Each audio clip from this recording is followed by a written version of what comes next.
Morning. Sorry we're a little late this morning. Morning. Good morning.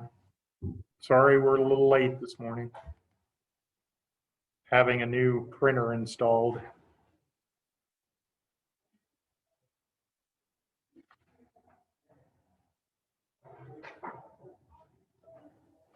Technology's great. Some days it's a struggle. Well, we upgraded our printer. Ray Chambers got a new printer from the federal government, and he gave us our old one because his scans and prints in color and all of these good things, and ours didn't. Oh.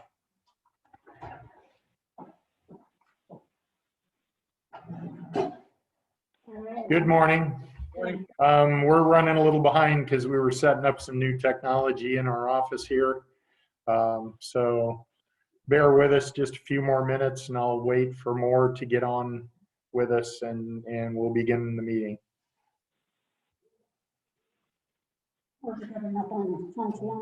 Chauncey and Pat are both on, so is Mike Brown, so we're going to get started. Okay, good morning. Again, sorry for the delay, but we're hooking up a new printer, so we needed all our computers. Do we have a motion to acknowledge the minutes? So moved. Motion by Hamilton, second by Dresch, all in favor? Aye. Okay, we're going to adjust the agenda. Chauncey, you're on. So we're going to go down to discuss conversation with the city regarding the fire station. So we can do that while Chauncey's here. Melanie's here in the room with us. So got a call from Scott Vaughn to discuss the possibility. He was asked by the city council to research potential of the county's interest in the DOT side or building. So Chauncey, Melanie, and Scott and I went over there last week. And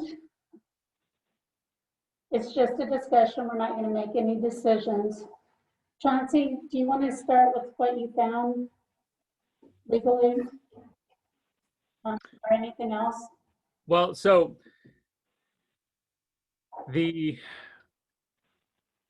arrangement for the transfer to the new law center that was signed in 1999 essentially transfers the ownership of the what is the fire station / public health building back to the city for some consideration. Now, all the documents that I've seen from the city and in my possession don't have that filled in. So I'm not sure actually if any money was transferred and if money was transferred, what that amount was. But the understanding between the parties was that after the completion of the law center, that the building that the fire department and the public health are located in would transfer back to the city. Now, in conversations with Scott Vaughn, it's my understanding that based on some changes in best practices after the tornado that hit Joplin, Missouri, which apparently devastated the fire department, police station, all of the emergency response facilities, there were some changes in best practice to essentially ensure that those types of buildings, which would be responsible for response in a crisis, wouldn't be as subject to destruction from, say, a tornado. I don't know the details on the financial considerations, but it's possible that the city insurance company or the bonding outfit would lower the rates if the building was constructed to withstand category 4 hurricane or F4, F5 tornado. I'm not sure what the details are. That's my understanding as to the fire department's interest possibly in building a new fire station or reinforcing and adding to their existing building. It was simply in the preliminary discussions phase right now. I'm not even preliminary. It was essentially an idea I think that Scott had. It's my rough understanding that they paid approximately $235,000 for both of the old DOT buildings located on the corner of 4th Street there. Is that 4th and Briggs? Yeah.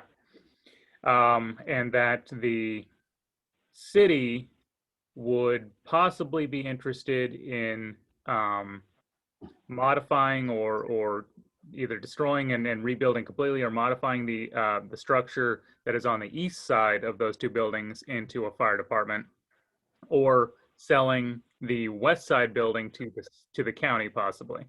I'm not sure what type of blessing or backing he's received from the city council, or if this was just on his own volition to explore some possibilities. It's my understanding in talking with Chris, and Chris, you can probably fill everybody in more here, but that there essentially is no leasing arrangement or contract with the city for the structure. So these are all things that would kind of need to be sorted out and hammered out as far as details go. But that was, I wouldn't even call it a proposal, just kind of an exploration, I think, by the fire chief as far as some desires and possible future direction that the city's going to be going as far as their buildings are concerned. Right, and that's why I put it on the agenda, just so we could all talk about it and see if we have any real preference at this point. We didn't. Melanie, do you have anything you'd like to add? No, you can stay where you're at. Speak up. So yeah, Chauncey had it correct that the council asked us to look into the existing station a little bit more. We know that we need a new fire station because equipment's getting larger, and you know, the department has more equipment, such as like a rescue boat that is not even being stored at the fire station right now. So we need the more room, and then there's also several code aspects. The structural code that Chauncey mentioned, you know, where the firemen sleep does not have 2 exits. You know, you can't even have a rental inside Fairfield city limits that doesn't meet that requirement. Right. So, you know, there's definitely a lot of needs for it.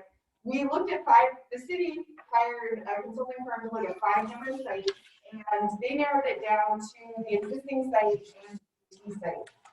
And before we went into any further detail on those 2 sites, we wanted to have this conversation with you guys. If it was completely off the table, we weren't going to spend money in looking at the existing site. But if it's something that you guys feel comfortable enough, at least with us looking into it a little bit more, we'll study both sites, see what needs, you know, whether our needs for a fire station would even fit on the existing site. We don't have those answers yet.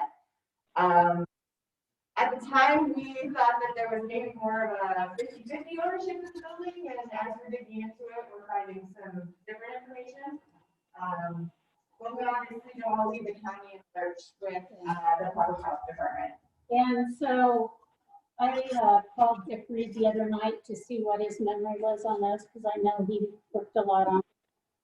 And what I learned there was that in his first year of being a supervisor, which would have been around 2002 or 2003, he and John Brown just agreed, you know, the city would take the fire station part. We, at the county, would keep the upkeep on the public health. So that's what was verbally agreed upon. And that's what's been done in practice. So a question that I have for the city is that if it is determined that you guys are going to use the existing site, is that building raised and something new built there completely on that site? Preliminary discussions with the architect is that it would be an entirely new building. They actually, we want to be able to drive through the bays. Mm-hmm. And so we can't extend any farther south.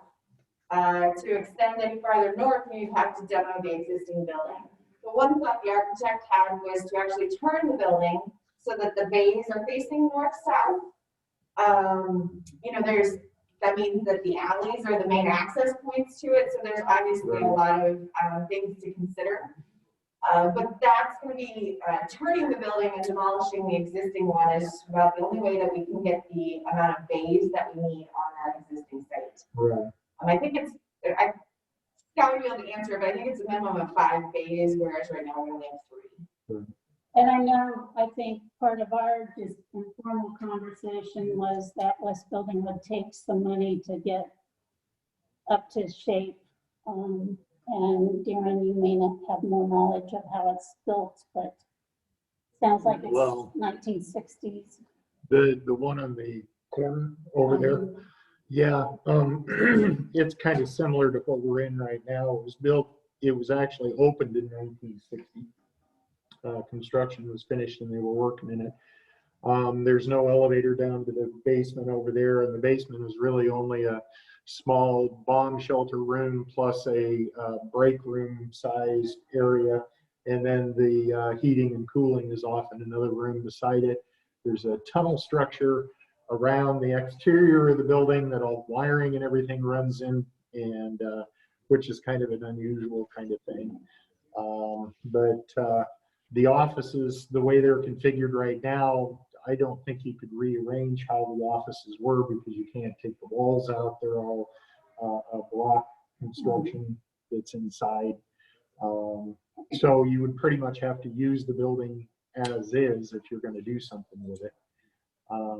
And of course, there's just one men's room and one women's ladies room in it. You know, it's an all right building, but it's not really where it ought to be because it doesn't have the proper electrical wiring for all the electronics that were used in it at times, and the wiring's all scabbed together in different locations. There's like 3 different breaker panel setups in the building. You know, it would be pretty much the same as what we got right now, is what I'm trying to say. My concern at this point is that I'm being pressed to get records from the court off-site, and I was considering putting them in the old shooting range in the basement over underneath public health. And I've spoken with John Morrissey about that, and he has explained to me that there's some problems with what they've been talking about with doing the fire station in that particular location, especially when it comes to the alley that's on the south side of it, because there's underground utilities that run through there, as well as big power poles that are very difficult to move, relocate, very expensive to do that. So like Melanie was saying, if they had to shift the building sideways so that you'd have north and south exits from the bays there, that's about the only way you could get it to fit on that site, because if you tried to expand the building to the south, then you'd be on top of that alley, and that's not a good, to me, that wouldn't be a good option. But And the better side is probably well, the materials side over there, that whole building would have to be raised, and then it would all be built on that end of the lot. And then if it was such that you guys moved over there and did that, the block building on the corner, the district office, that would still remain, or would that come down as well? That's what we need the architect's further analysis with. The initial thought was that it would be remodeled into the living quarters and the office space. But as Chauncey mentioned at the beginning about the increased structural requirements, it might be more efficient to start over. Right. And yeah, that's really our next phase of study, is to get into some of those details, do a little bit more detailed cost estimate on both of the sites to see which one even makes the most sense for us. Yeah, really, if you want to pick one better than the other one, the DOT site is half a city block, whereas the existing site is a quarter of a city block. Right. And that's about the only thing we know for sure right now as far as what There's the being bigger covered. advantage. And yeah, you know, there's grade issues with the DOT site, Right. but you know, there's more room to be able to work out any of those grade issues. So it's just something that we've got to do more study to pinpoint which one's better. Okay. The one thing I would like to say, just kind of for public and for your guys' information, and we discussed this at our meeting with Dee and Chauncey, is there are 3 things that the fire department can do or does that affects the homeowner's insurance rating. Mhm. It's a scale of 1 to 10, with 10 being the worst and 1 being the best. And when Scott started, the city was a 7, 6, and we are currently a 4. And that improvement had to do with increased training, as well as city improvements to the water system. The water system also affects that insurance rating. With the new station, Scott wants to include a training tower, which will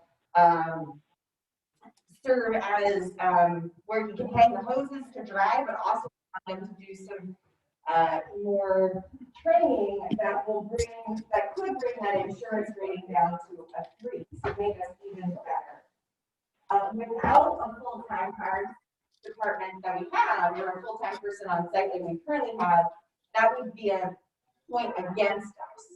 So you know, it's important for the residents of Fairfield that we keep these standards up to date and keep the station, or keep the full-time station, so that we're not affecting the insurance ratings. And that's really how we narrowed it down to existing site or the DOT site, so that we can remain as centrally located and access the community equally. So that's, I mean, other than the fact that we're out of room, that's really, you know, the core of the reason why. So what's the time frame first on the decision of which of the 2 sites you're going to go with? Second, what is the approximate time frame it's going to take for construction from beginning to completion? Just a ballpark.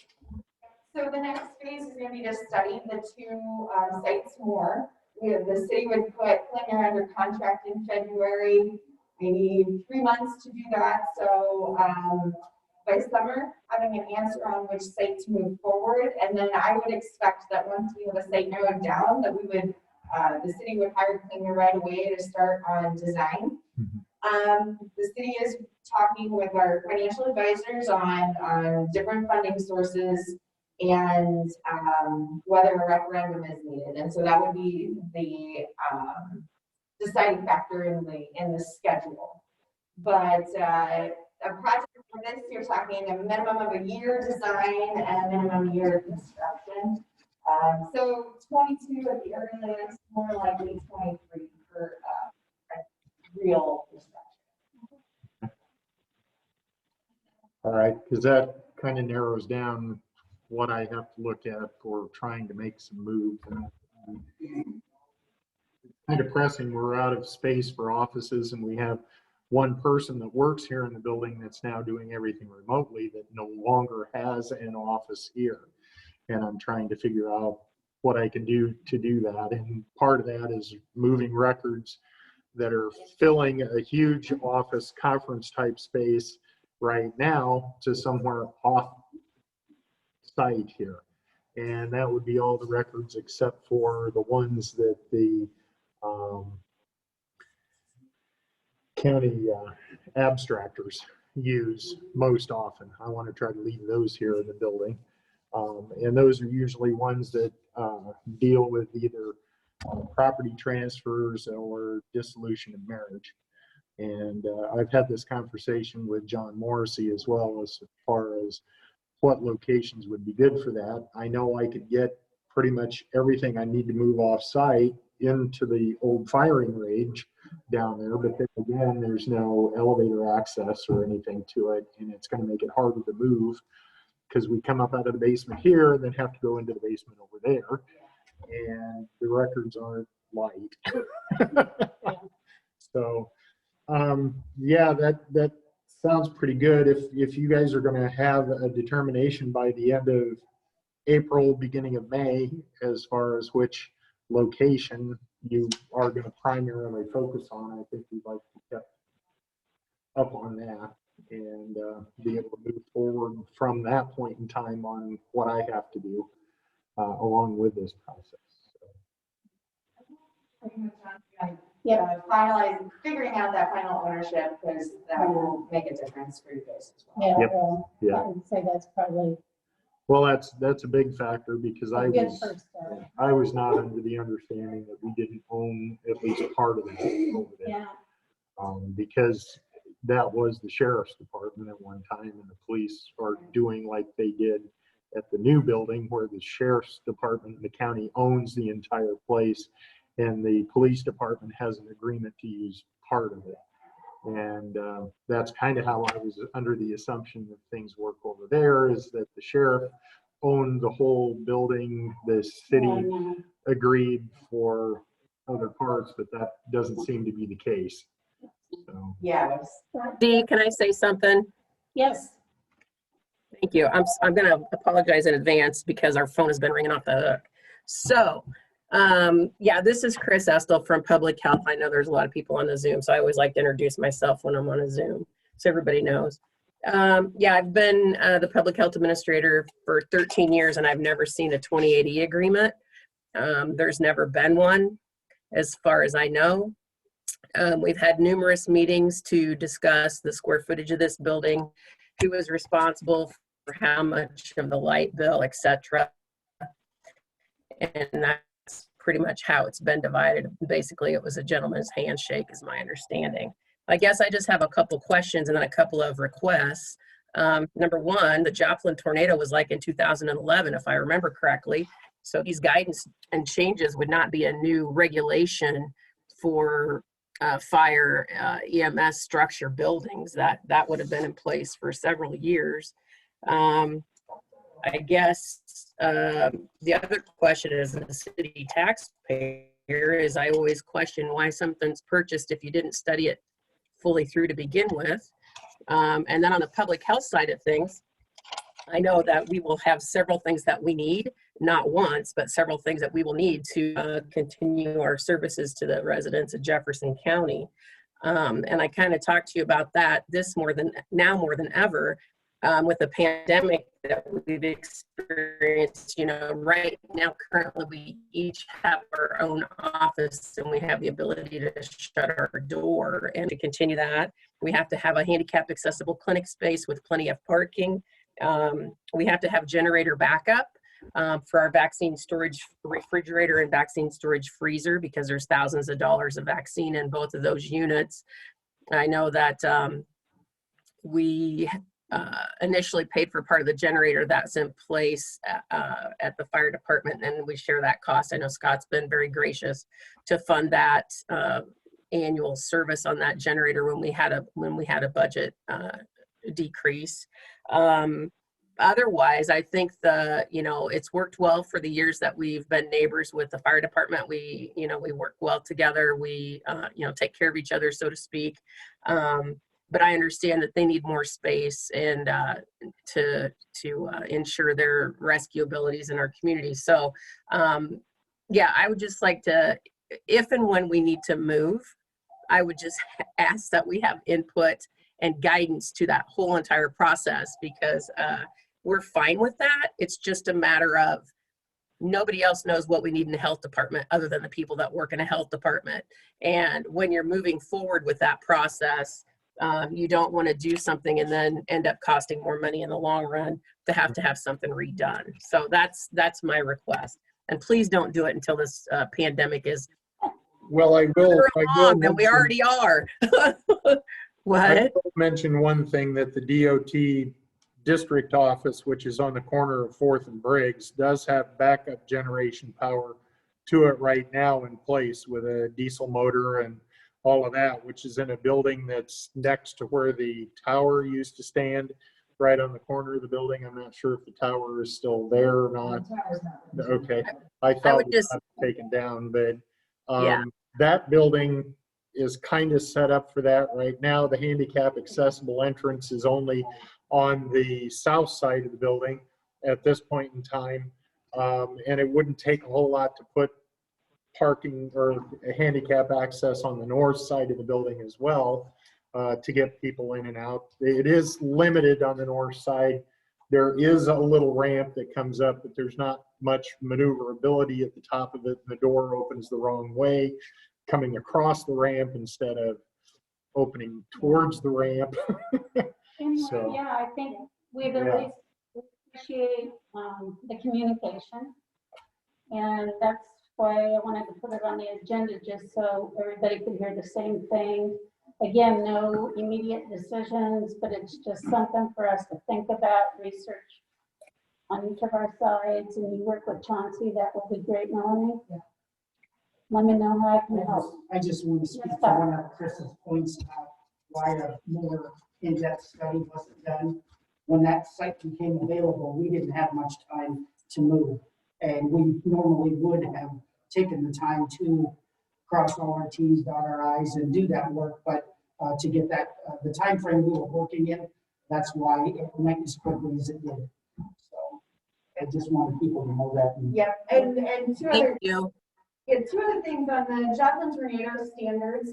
A lot of building standards come into play when you do a certain percent remodel. So if you're just painting or, changing doors, those standards don't come into play. It's typically after you start remodeling at least 50% of the building, then they're making you come up to standards. So that's why either location you would need to be remodeling it enough that would make it bring up to a higher structural standard. And then lastly, anything on the tax base and the funding. In the capital improvements plan from last March that the city council approved, there's a section on there as far as the city's bonding capacity. And I can't tell you what debt is specifically coming off this year, but it is opening up some room in our debt service levy. And in that section of the capital improvements plan, you'll see a little a chart that shows the city's long-term debt levy thought process. And so the fire station fits into that of being able to keep the debt levy at or near level in order to fund it. Then we have, future needs as far as the Roosevelt building, other city buildings that are farther down on the priority list, but that would be worked into that debt levy thought process. Obviously all of that stuff is subject to change, but we do have some debt coming off that this would backfill that, so to speak. So we have looked at that. We don't have final cost estimates and all of that stuff figured out, but now is a good time as far as the debt structure to work towards that. Thank you. All right. All right. Scott, good morning. Are we going to go with Scott Klein, or are we going to go with Tommy? Well, So that we we've don't- got one more visitor in the room with us, so we're gonna, again, we'll go to discuss and consider community center usage. Tommy Thompson is here, so we can let our in-person visitors be on their way. Yes. Well, you're giving up your free retirement time to sit here with us. I'm sure that's not on your top priority for today. All right, I think I gave you all these. Yes. We've got your email. Yeah. Right. And basically the cover sheet is just trying to explain what current operation. Yeah, Mhm. so we were working on the budget and we just had some questions about the community center, Sure. so we invited Tommy. Right. And So- again, the cover sheet there, I mean, the funding that we've had the last several years from the county, initially there was funding from the county for the community center, and also then there was funding that was given to Milestones. Right. And then they dropped off the Milestones, basically we picked up part of that 1 year, maybe it's 2. But now you can see the current level that we've had was $7,500, I think it's done for the last several years. Mhm. And the thing I tried to point out that the money that we get from the county, which is much appreciated, but basically what it does, it helps us cover, it basically pays for the utilities, the gas and the electric, which is used, the majority of it, the heavy share of that, I'm sure is for the meals. So the utilities run all day. Right. Same thing with the gas and electric that's used for the meals. Essentially, that's what's being covered. Mhm. And the meals, they told it is there's anywhere from 80 to 100 meals a day that are prepared.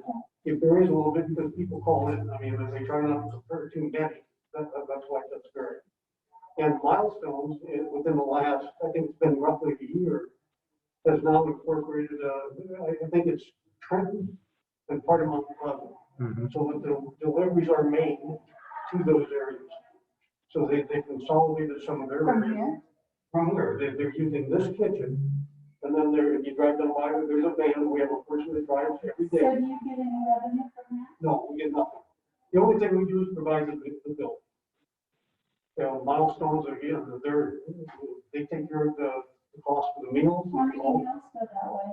Pardon? How many meals go that way out of the 80 or 100? Roughly, we thought in the neighborhood of about 35%. So, which is, again, the Trenton and Mount Pleasant Mhm. that they deliver. The rest of it is Jefferson County, which would include, areas around the Lockridge. So does Milestones reimburse you for any costs other than the food for that? We get nothing. We get nothing from Milestone. So why is that service provided to them other than we're happy to Well, oblige them? Initially, I mean, years ago, my understanding, and back when I first started, the community center was receiving funding from Milestones. They were Right, paying- They were paying rent. They were. Okay, and that's then they got cut back on their programs. Right, but it seems like if they're utilizing your building, they ought to be paid. Well, again, we have no place else, we can sit there and say, fine, you can pay us some money.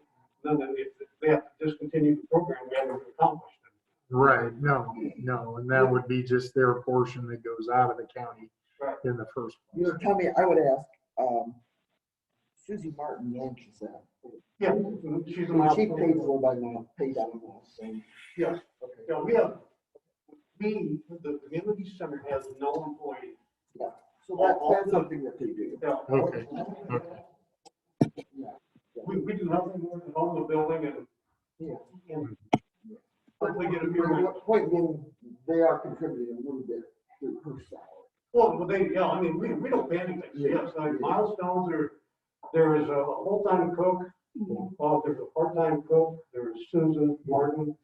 I think there is, one other person there that may get paid by Milestones. Yeah. But the others, there are several people. that- so there is benefit back from Milestones as far as what's going on at the site. Yeah, Okay, the community center doesn't get Right. anything. But Yeah. the community, right, the county, I mean, we are getting some employment. I mean, they're buying groceries, some of that. right, but the people to do the work are being paid for by Milestones is what I was Yeah. getting at. And so that is kind of an in-kind compensation Yeah. Yeah. back for using the facility. Yeah. Because they produce the lunches that are provided there at the facility, Mhm. as well as the ones that are out to Mount Pleasant and Trenton. Right. So, Right, and I know the history on that because when I worked in Pleasant about 10 years ago, they lost their site down there. Yeah, And so I worked with that program when I worked down there in the grocery store. And so they must have just decided to consolidate. yeah, again, and I think my understanding in the end, and this is my understanding. Well, particularly with some of these other surrounding communities, they do not have a good facility. Correct. To be able to, They lost it, yeah. and to transport them, and that's why Milestones is trying to coordinate their efforts and Sure. economize as much as possible. So, No, but that's good they're paying for their staff, so, good. right. Approximately, do you know how many people from the county use it versus people from the city? Or do you guys track that kind of thing? and I mean, we don't, I don't know, Susan Martin may have something, initially, but before the pandemic hit. Right, Okay, the milestones was serving, I think, approximately 60 meals a day. right, And about 20 to 25 of those were in-house. Okay, in the facility. mhm, And then there was some around the community. So I would assume it was roughly 50-50 split okay. at that point. I mean, I don't know that. Yeah, I didn't know if the facility delivered outside of the city limits Yeah. with their food Yeah, we always had delivery. the, within the county, but they would go to lodges, any of these places Yeah. that had, that had people there. Right, community rooms of their Yeah, own for, and again, but then also, some of the people from Whiteville, Calhoun, whatever, right. they come and actually have the meal there locally. Right? Yeah, so, Mhm. unfortunately with the pandemic, that's not. Yeah, the case. it's hurt everybody this Yeah. last year. And in the budget that we prepared at this point, again, our September every year is September. I mean, we projected that at this point, from what we can see, this is going to continue. We're never going to be able to change the issue because of that line. Right. Mhm. We just don't see that happening right now. No, it's been helpful. Yeah, Yeah, good it has. questions, but we It has. appreciate you coming Okay. and educating us. Pardon? We appreciate the education. I mean, anything we can do, I mean. Yeah, Yeah. yeah. No, we just All right. Yeah, trying to Tommy, get an update. I will say, it's a great service. Yeah. Very. Yeah, I have a small office in there right now, so I used to see something, don't see much anymore. Mhm. I mean, for the people who used to be there, and it was not only good service, but not so much the food. I mean, that's a good part.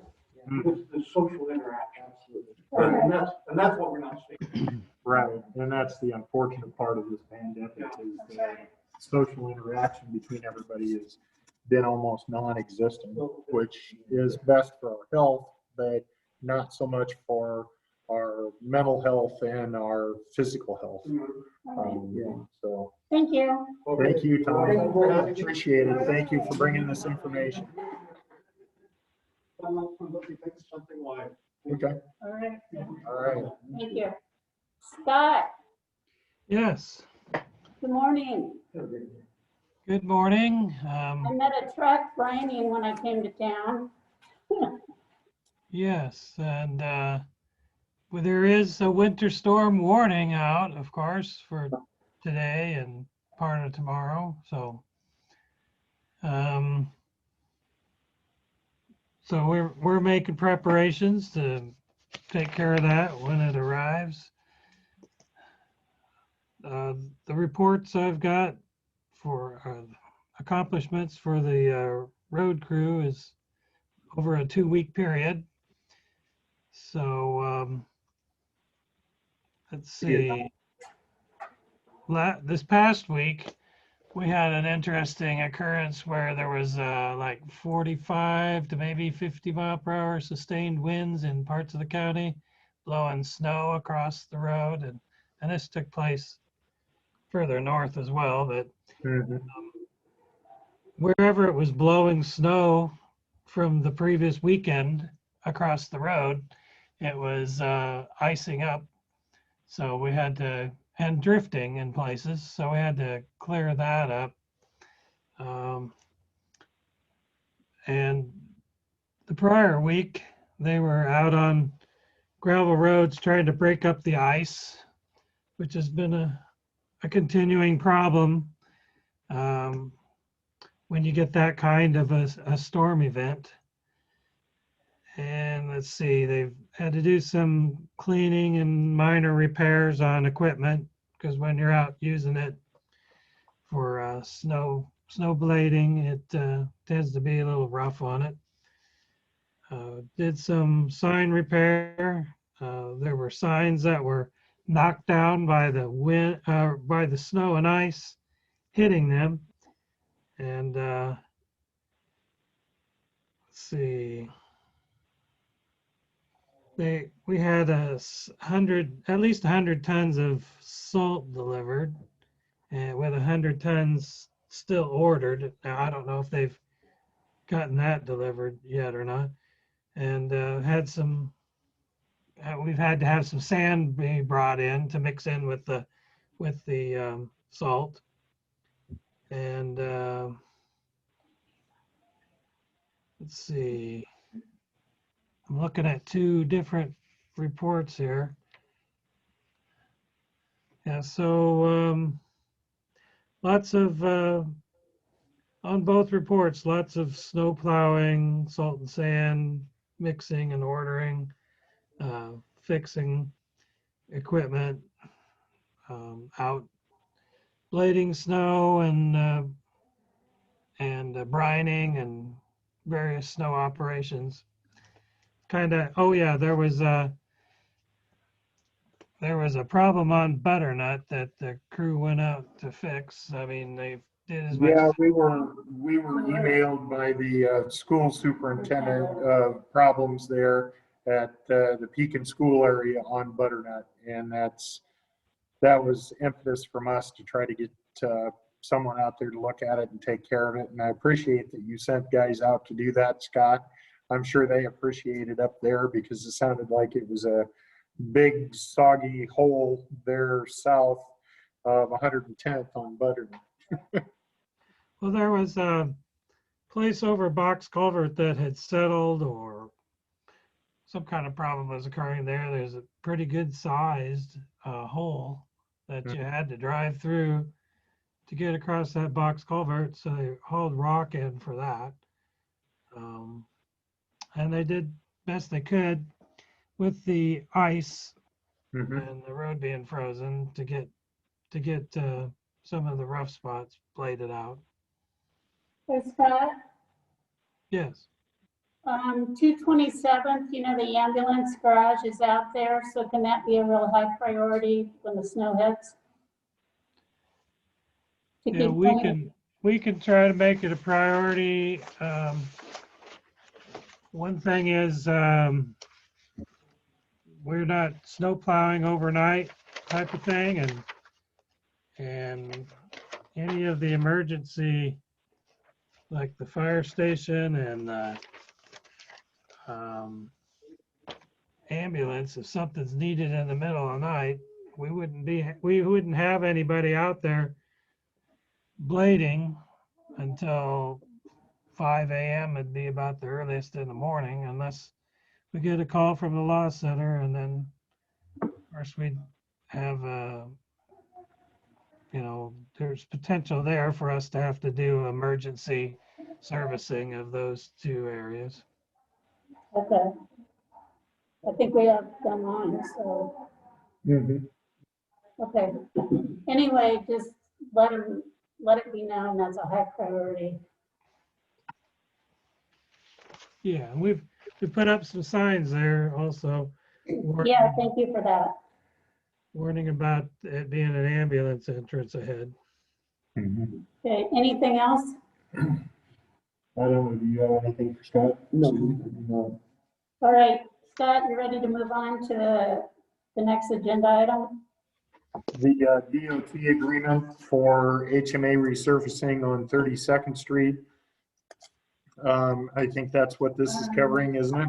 This one's. No, this is about Surface Highway 1 south of Fairfield. Oh, okay. Jefferson County's participation involving gravel side roads being 50 foot HMA paid paving. for 50 feet beyond the 10-inch wide paved shoulder up of Highway 1. Right. So there's 5 gravel road T intersections on Highway 1 south of Fairfield, and the DOT's got a project in the works to resurface Highway 1, and they would be doing some shoulders as well. And so what this would involve is, while they're out there, and it's the same thing that was done north of Fairfield on Highway 1 when they resurfaced that, they would construct the shoulders, and then 50 feet beyond that at the gravel roads, they would resurface those. Or they put in, actually not resurface, but take out the gravel, put in a thick, I believe it's maybe 9 inches of asphalt. And Normally it's 8. That's What's what it that? was north of town. It was 8 inches thick. on Okay, those. well- I actually did the design plans for north. That's why I know it pretty well. And it would be just the portion that's outside of a 10-foot wide shoulder area that the That's county correct. would be paying for. So that's approximately, it would be 50 foot from the current edge of the pavement out to the end of this, and then we would pay for the 40 foot of it, if I remember right. Is that Well, what you believe, Scott? the 50 foot is outside of the 10-foot shoulder. Oh, okay, so that 50 foot actually lands 60 feet out from the edge of pavement, as it That's is now. Okay. And then there's other intersections that are paved, so that Mhm. doesn't, Well, and it looks like the intersections that we're talking about are 257th Street on the west side, 270th Street on the east side, 265th on the west side, 256th on the east side, and 236th on the east side. that's correct. And that the paved ones, that doesn't involve any extra work. Right, which would on our be part. 227th. And then also the county line road, I think it is, clear to the south end of Jefferson County. Yes. That one's paved, headed back to the west. So, And it looks like in this agreement, more than once, it says the DOT will bear all costs, except those allocated to the LPA under the other terms of the agreement. So what other costs are we talking about? well, are any of those considered the farm to market system? There's one that's considered farm to market, that's 257th Street. Okay, so that would come out of a different pot of money. The rest of the money would come from our just straight secondary road fund, correct? Yes. Yes. And there it would be a contract price set up so that we wouldn't have any cost overruns or anything like that that we have to deal with, because that would be what they did north of town. Correct? That would be my understanding. The total cost is 80,750. Farm to market portion would be 16,150. The non-farm to market would be 64,600. Okay. All right. This, to me, this seems to be a good thing to do because it creates a lot of safety. We don't have to have our motor graders operating right up to the edge of the state highway. And there's not as much drop off. I mean, where it's paved, you won't have drop offs to repair anymore. And so I just think it's a good idea to work with the DOT to get that accomplished. Right. And I agree with you. It also makes it a little safer for the maintainer guy when he's blading rock in the summertime. He doesn't have to go clear out onto the highway other than just maybe turning around to get back on it. He's not blading out where the nose of the motor grader is out into the shoulder area or even onto the edge of the pavement. So Okay, do we have a motion? I would move that we approve this agreement. Okay, a motion by Hamilton, seconded by Trish. Any discussion?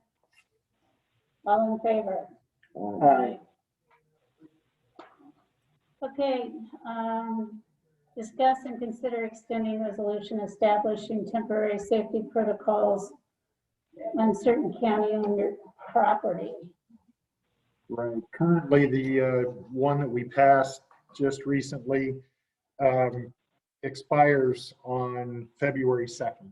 And I think that we would be best served if we extended it for at least another 30 to 60 days. Yeah, I It depends. attended the Board of Health meeting the other night and asked them to give us a recommendation, and I believe it ended up being April 1st, and that's what Chris and I had talked about a couple Okay. weeks ago. So that again would give us another 30 days from February 2nd. Or no, it'd give us 60 days from February 2nd to April 2nd. Is that what we want to shoot for? I think because that's a Friday. So I would make a motion that we extend this resolution from February 2nd to expire on April 1st, because that's a Thursday. Then if we need to extend or change, modify, we've got opportunity to put it on the agenda on that particular day. Yeah. And if we don't do any further extension of it, then we wouldn't need to address it at all. We just let it expire that way because it's written into the resolution that it would expire on that date. So does that sound about right, Pat? Yeah, that's fine. Do you want something in writing that, I mean, I don't think you have to do a formal resolution. You can make the motion to extend it, but you want something in writing to have as a reference if necessary moving forward? Yeah, I would think we could do that by just changing the date that's currently in it. So if you want to do that, we would appreciate it. Okay, I will do that. I'll put a clause in there that indicates that at today's meeting, assuming that your vote passes it, that it will, I'll indicate that in here. Okay.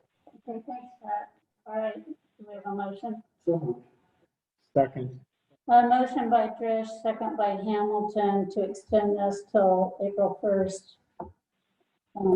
Any discussion? All in favor? Aye. Okay, meet with Silt. Anybody from Silt time? I have not seen them. Is Yes, that I'm Susan? here. Okay. Hi, Susan. Hi, who am I speaking to? I am Darren Hamilton. The one that you see in the frame is Dee Sandquist. She's the chairman of our board. And then our third supervisor is Susie Drish. So We've talked before. Yes, it's really nice to meet all of you though. And I'm wondering if I would be able to share my screen to make this presentation. Will that be possible? I could allow you to do that, but when you're done, I need to have you not be the host. Okay. In order to do this. And No let me problem. see if I can remember how I did that.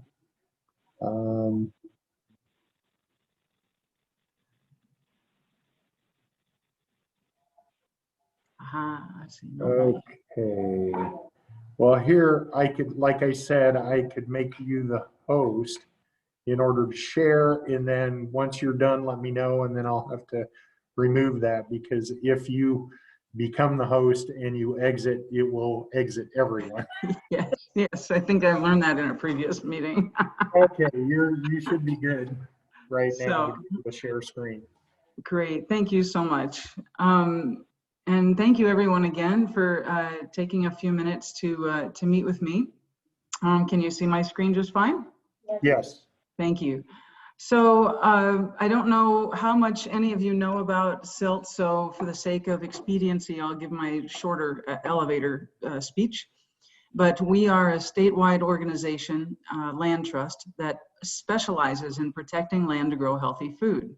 So what we mean by that is the most nature-friendly way of growing that we can do while also allowing a farmer to be economically sustainable.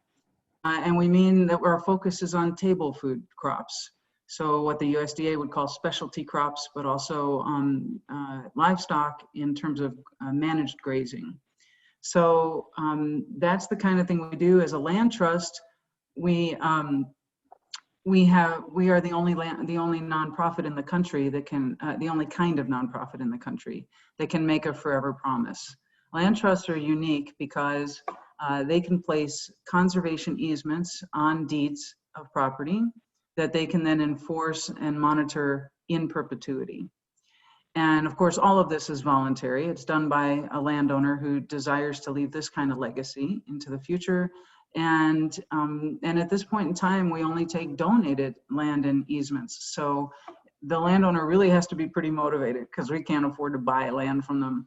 What I mean by buying an easement is that when you place such restrictions on your property, the value of your land tends to drop, because you can't just sell it to the next housing developer or Walmart. So when it drops like that, the difference between what your land is worth now and what it's worth with these permanent restrictions on it, that difference is considered a charitable donation.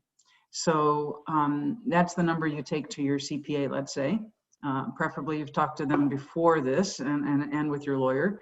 But that number is then, for farmers, could be, they're eligible for a tax benefit at the federal level of 100% deduction of their adjusted gross income, up to the value of that donation. And for landowners who are not farmers, a 50% deduction of their AGI, up to 16 years, up to the value of that donation. And then in Iowa, there's a 20-year tax credit, where you can actually get a tax credit of up to $100,000 up to 20 years for that donation. So we talk to people about those, and we tell them to speak to their advisors, because it's really the only thing we have to offer except for the mission that we have. But even with that small offering, we have been able to find people in Iowa who are so motivated by this interest and who are in the position where they can protect their land, that in just 6 years, we've protected over 1,100 acres on 13 farms all across the state. And they range from 22 acres to 170 acre farms. So that's basically what we do. But I wanted to come today to give you a presentation on our very useful book called An Iowa Landowner's Guide to Sustainable Food Crop.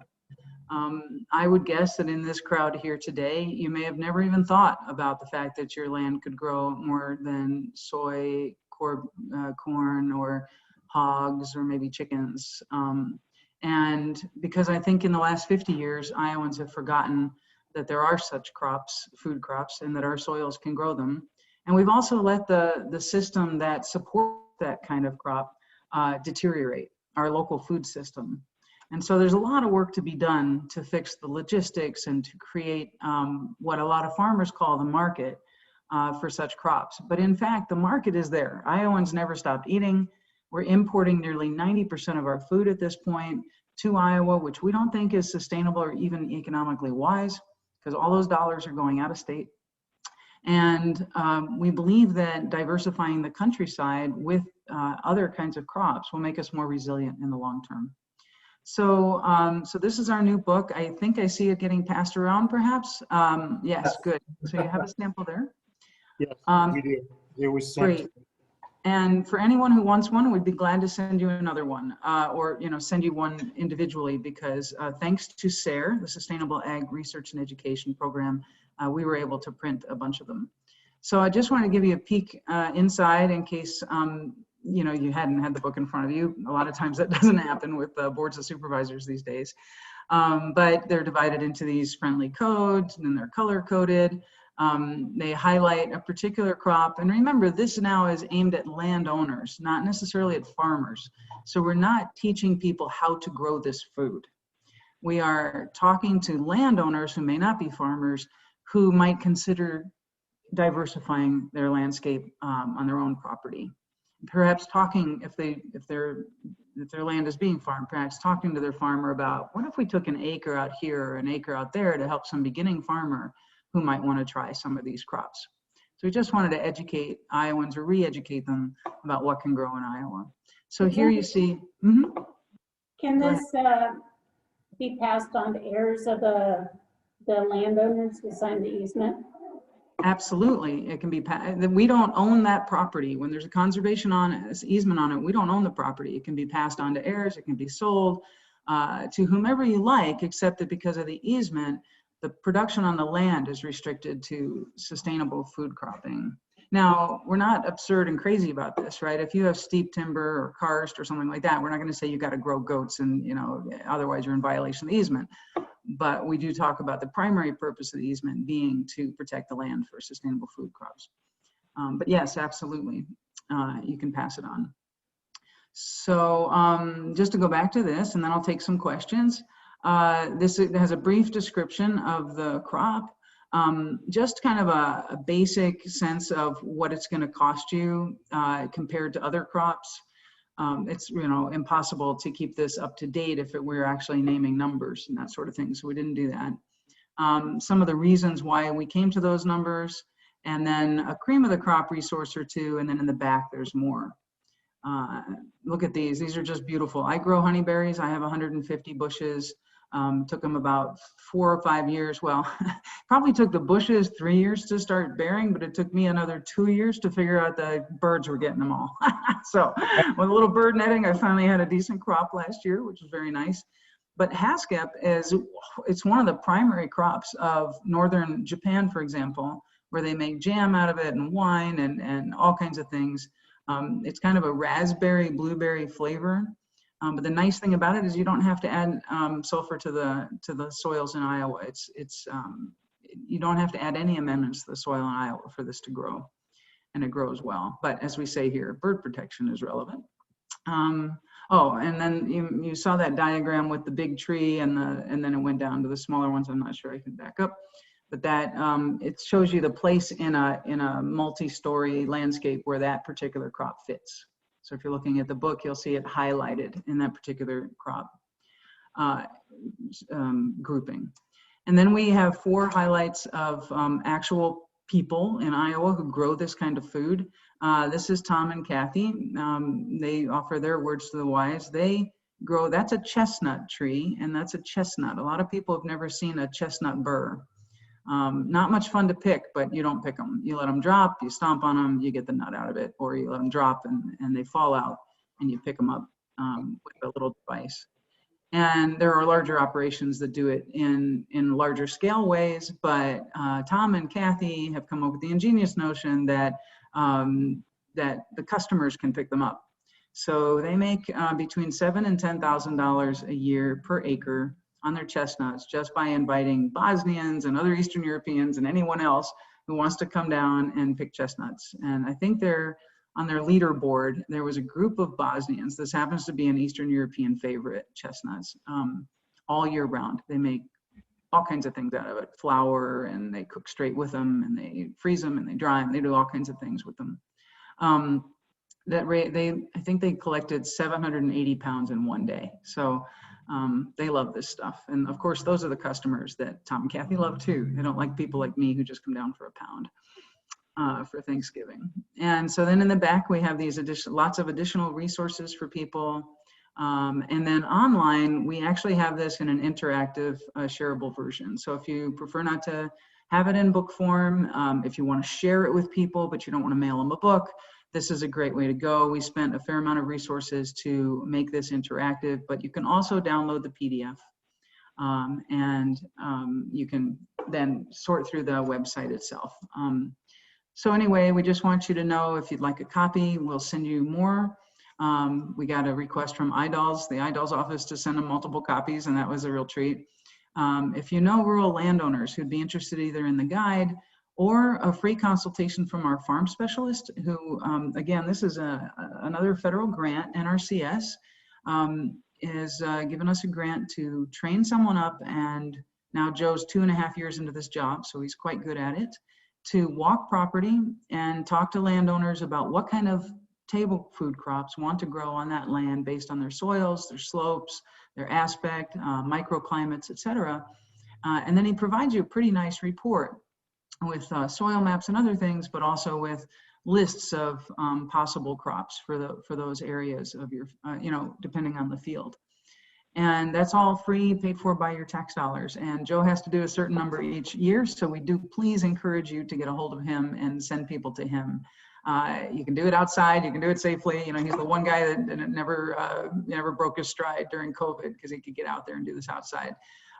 So it's joe@silt.org. And then, of course, if there's anyone that you think would like to preserve their farm. I understand you have a local food movement going on down there now. People are getting excited, and The bottom line is, if you love your local food, you got to save your local farms, because any individual landowner can decide to sell it for development or to the next bigger corn and soybean farmer, and then you kind of missed your opportunity for that. So I just wanted to thank you, and there's my information, and to let you know that if you do take our book or download it, we will try to get a hold of you for a short survey so that we can prove to SARE that we've done our job and hopefully get funding in the future. This is the nonprofit game we got to play, guys. So, questions? So do you find the people to find easements? Do we find the people who want to give easements? To farm them? So if somebody wants to give an easement, but they don't want to raise these crops, but they're willing to have them raised on their land, do you find the people who will do that? Yeah, that's an excellent question. We are in the process of building that system, but we're not going to underestimate it. We've already had some pretty darn good luck matching farmers to farms, I have to say. We have some great stories to tell. People are being successful, but it is like being a yenta. It's like being a matchmaker. And especially if it's not one of our farms, but a landowner, it's a marriage. And there's no easy way to do it because it's not a rubber stamp kind of crop. So as we build our capacity, as our organization gets bigger, one of our plans is to create an entire program just for matching farmers with farms. With easements, it would probably be a fee for service because it's a very labor-intensive job.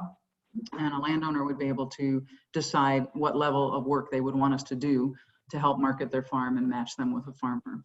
Right now, when we accept easements, it's a risk for us. So we do our own risk assessment. We have to determine, we always ask the landowner for an additional lump sum donation, one-time donation that we invest.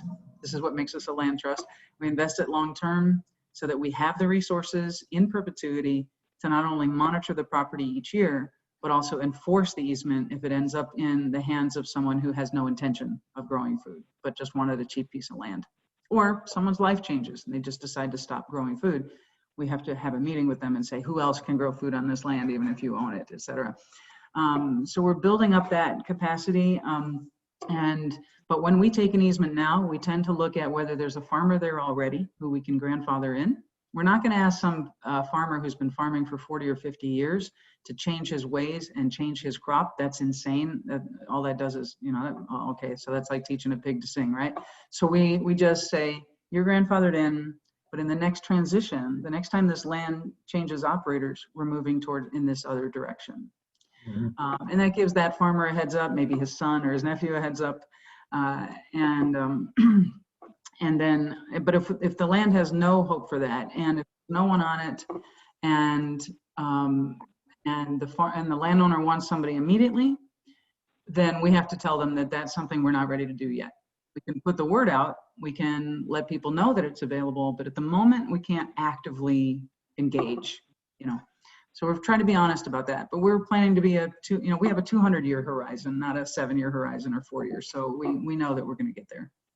All right, thank you. Okay, Susan, now Yes. if you could go up to where it says Jefferson County Supervisor, there is a more button next to that. There's one that says mute, then one that says more in blue. Okay, you have to hover over top of, if you go down to participants at the bottom of the page, open that, and then there should be a list that comes up on the right-hand side. Mm-hmm. When you go see the Board of Supervisor, change the more setting to where we're now the meeting host. Thank you. Okay, good. Is that done? Let me look here. More make host. Do you want them to host? I'm not there yet. There you go. I want to be made the host. Now you got it. So, okay. All right. So now we're good to go. Good. Thank you for trusting me with your hosting for a few minutes. Yeah, not a problem. Okay, next item on the agenda. Please stay on just in case. Resolution providing for the financial support of the Regional Planning Affiliation, RPA 15, whereas in the state of Iowa has designated counties of Jefferson, Keokuk, Mahaska, Van Buren, Wapello, along with cities of Fairfield, Oskaloosa, and Ottumwa as a regional planning affiliation. RPA 15, whereas RPA 15 Articles of Agreement signed December 22nd, 1994, and amended on January 23rd, 2014, designate Area 15 Regional Planning Commission, RPC, as a regional planning affiliation for Region 15, and whereas the Iowa DOT requires each RPA to provide transportation planning to member jurisdictions prior to receiving Federal Highway Administration and Federal Transit Administration funding from DOT. Whereas RPA 15 expects to receive and program an estimated $2,386,001 in federal highway transportation grants funds for fiscal year 22 to be used for road improvements in RPA 15, of which Jefferson County's estimated share is $267,444. And whereas DOT requires Area 15 RPC to provide 20% local match toward the annual DOT planning grant. And the FY22 local match requirement is an estimated $21,205 and shall be proportionally shared by member jurisdictions. And whereas the governing body of Jefferson County is a member of RPA 15 and whose apportioned share of fiscal year 22 local match equals $2,427. Now, therefore, be it resolved that Jefferson County has agreed to contribute $2,427 to the Area 15 Regional Planning Commission to serve as a fiscal year 22 local match. This is something we typically budget for every year, and we participated, as you can see, for many years. So. Right, we get a pretty good bang for the buck for this, considering that it adds $267,444 to be available for us for road projects. So I would move that we approve this resolution. Okay. Motion by Hamilton, seconded by Drish to approve this resolution. Any discussion? All in favor? Aye. Okay. Discuss and consider resolution providing for financial support of Area 15 Regional Planning Commission.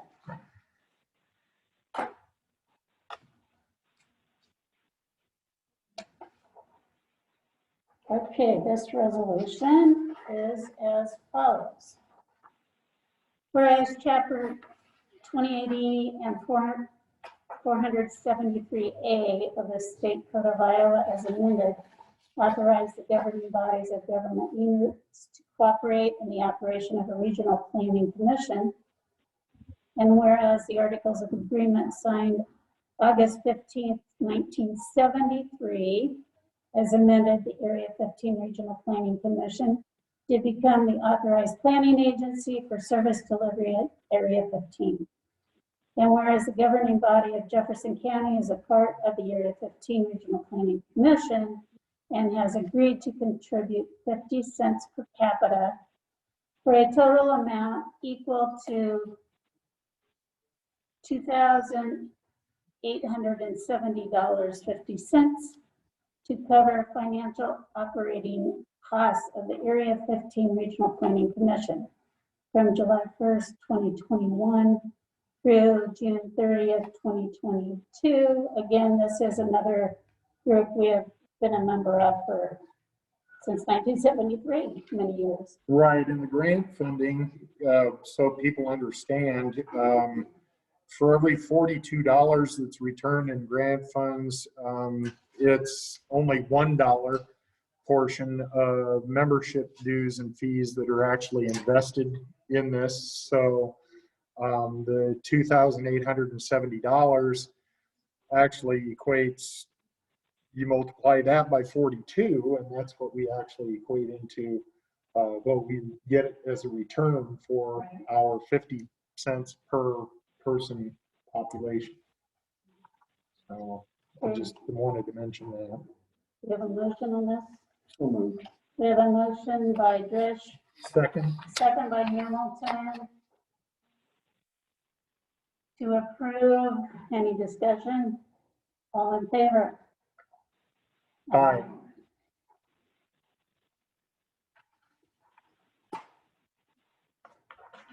Okay. Discuss and consider financial commitment in the AHEAD Regional Housing Trust Fund, RHTF abbreviated. Resolution of financial commitment, whereas Jefferson County is participating jurisdiction in the AHEAD Regional Housing Trust Fund, and whereas Jefferson County Board of Supervisors supports the programs and services of AHEAD RHTF, now be resolved to support the ongoing efforts of the AHEAD RHTF. Jefferson County, Iowa has fully committed a base contribution of $3,369 plus an additional blank as local match to AHEAD RHTF upon its fiscal year 2022 funding by the State Housing Trust Fund, Iowa Finance Authority.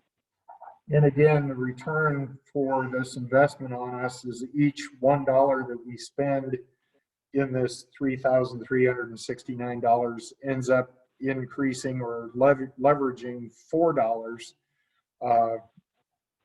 for the State Housing Trust Fund.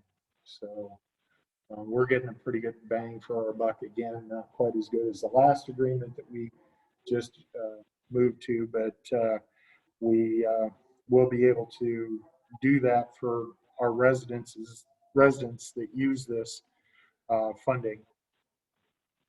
I have a question.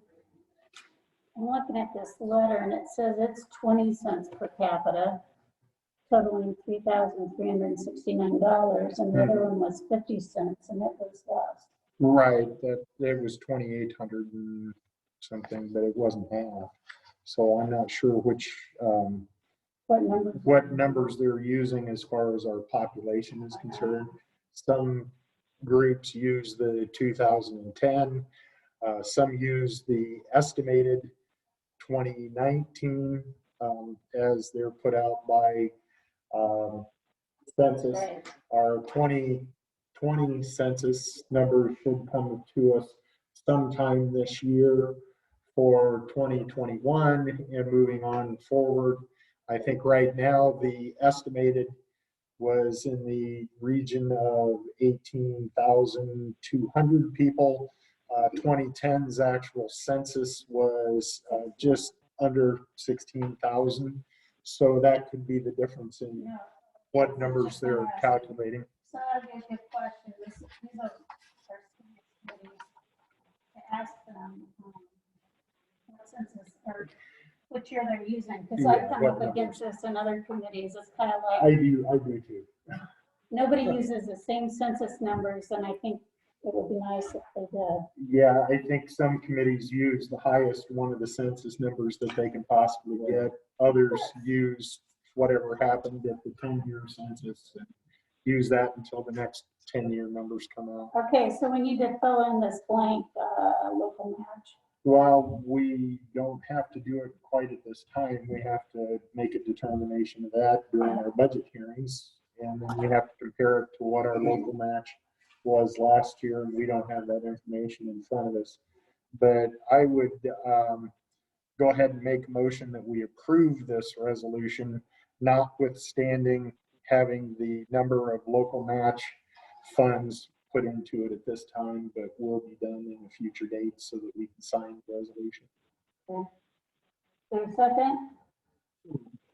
Okay, motion by Hamilton, second by Drish, to approve as is without an additional match at this time until we finish the budget. Any discussion? All in favor? Aye. All right. Committee reports, and we all need to sign this one, it looks like, so. Yeah. Well, we can actually wait until we. Okay, just got to keep one copy. Yep. Okay. Committee reports. I didn't have any committees to report from last week. Excuse me, I take that back. I did have one committee meeting, and that was with Russ and the Russ board. There hasn't really been much change from the last report that Lee Dimmick gave for the month of December with what's going on. I still have yet to have the full conversation with Russ concerning doing our weed commissioner job. Weed commissioner needs to be appointed in March, and so I have to make sure that this gets done in the next couple of weeks so that we can approve that, since our county sanitarian no longer desires to do that particular job. I did find out though that Russ, who was the backup for us on doing well capping and new sewer systems, septic systems, is withdrawing from doing that because currently our sanitarian isn't holding contractors to what state requirements are for installation of septic systems, and they don't want to associate themselves with someone that's not staying within the confines of the state mandate on what those guidelines are. So we'll need to discuss that at some point in the future with the Board of Health. You might want to call their chair, Steve. Yes, I'll contact Steve and have that. And I know in the past they have discussed it, but they haven't made a recommendation. Right. So that would be my committee report. Report I have is that went on Hawaii, as did others, to be on the meeting to serve people and tell them what they didn't turn their speaker on, so we were just left out. Tony Miller did call me later on to say he was sorry that hadn't been turned on, and to kind of briefly go over the meeting, which didn't have a lot of highlights. Okay. All right, I had several highlights. I had the SEAL mental health region a week and a half ago.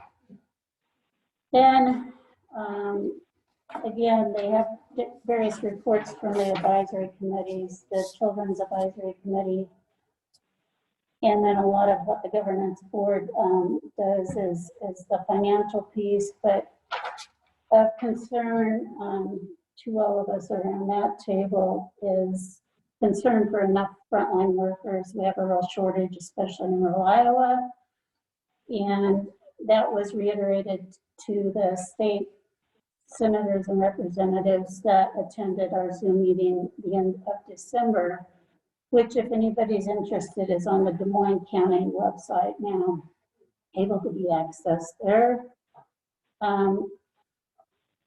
Medicaid rates need to be increased again, so they can pay those frontline workers better and keep them. And we have pretty much non-existent inpatient care in our region. And so we need infrastructure basically to support what the legislature requires that we do, and we do not have that. So that is a concern of ours. One positive thing in breaking down silos, which some of you have heard me talk about, is that the DCAT and SEAL are working together on some of the children's mental health funding, some of the programs. So that's a step in the right direction. And we will be working on budget, but we are going to max out this year, quite likely. Let's see, we had the Emergency Management Commission meeting a couple weeks ago. Was that since our last meeting? We didn't have a meeting last Yeah, so anyway, that motion for levy's been tabled, for now. A lot of people did a lot of work on that, and I really appreciate that. We had a service agency meeting last week to change signature authorizations, for that, because we had some old signatures on there of people who weren't here Right, anymore. this is a checking account that we're talking about for the service agency. There's approximately $380 in that account. Steve Bergmeyer and Lee Dimmitt were signatories for that. Neither one are longer supervisors, so we needed to get a meeting minutes acknowledging that they're no longer in those positions and that we need 2 new signatories, and they put forward myself and Dee Sandquist as the signers on that account. And then we had a conference board meeting last week, so that budget will be published soon. And then that board is on recess now, and will reconvene after it's published and communicated when the next meeting will be. And let's see what else. I sat in on the Board of Health meeting last week because it's always interesting. Of course, there's a lot of questions about the vaccine, and the bottom line is please do not call the health department when vaccine becomes available for the new group starting February 1st on or about then. They will publicize through the radio, the paper, however they can. So, yeah, Facebook. I'm not sure about the paper, but I know radio, Facebook, and things. So, okay. Do we have any public comments?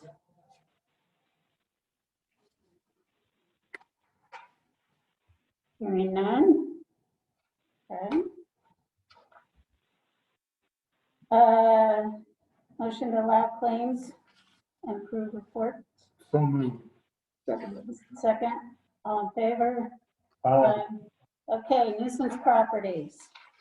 Currently, we're trying to get a few more new estimates for the property to the west of Fairfield that needs to be cleaned up. That property has been through the entire court system setup. I know that the property owner has wanted to try to talk to the Board of Supervisors to try to get an extension for cleanup out there. That's been given in the past, and I think as a body that my recommendation to the chair would be that we not entertain something like that, that we just move ahead with the cleanup as we planned, because we really need to have that property improved and taken care of. Did Bruce I gave him 2 more potential contractors. I know one was interested. Did they decide to bid or He not? talked about that, and he hadn't seen any bids at this Okay. particular time, but he knew that one of them was definitely interested in bidding on it because of the amount of actual scrap that will come out of that location. Currently, the highest bid that we got, or the only bid that we got, was $30,000 for cleanup. That has been reduced by that particular contractor to another amount, which I'm not going to say at this point in time because we haven't approved anybody, but I can say the initial one, because it did come in, and I think we had mentioned it once before, what that amount was. And knowing that the original contractor actually decreased his bid for cleanup out there is at least a move in the proper direction, because again, the county pays for this up front and then it's put back on to the property owner's taxes, or they can pay it all as one lump sum at the beginning. But if it's placed on the tax rolls, then it'll be paid back over time, and we would be waiting for the money, and the contractor, of course, needs to be paid once the work is completed. Right, and we do need to do some work on the process. Pat, I know we've talked about what that might look like. Is that something we can do in a budget workshop on that process? Should we put it on the agenda? You want to make a recommendation? I wouldn't do it during the budget workshop because it's not really budget related. I mean, you're setting some policy for moving forward. Yeah, it's just a matter of you know, kind of how you want to do it. I know actually one of the properties that has been cleaned up, the owner called me last week and said it was very concerned about the fact that, you know, this was just going to end up on tax roll. And why hadn't he received any information from the county about what the payment plan or the payback arrangement looks like? And I just assured him that ending up on the taxes was not a first step, and it wouldn't happen unless and until he receives information from the board, and then is unsuccessful or unable to comply with the requirements that the board establishes. But that just hasn't happened yet. So yeah, it's something that you know, you guys kind of need to work through and figure out a direction. And then, you know, I mean, I may be able to draw up something and give you some options, or you know, what tiers is available. And then we can put it on the agenda and talk about it. Okay, will do. Thank you. Okay, anything else on nuisance properties? Not at this time. Yeah, same here, not yet. All right, is there a motion to adjourn? Move to adjourn. Second. Second. Thank you, everybody.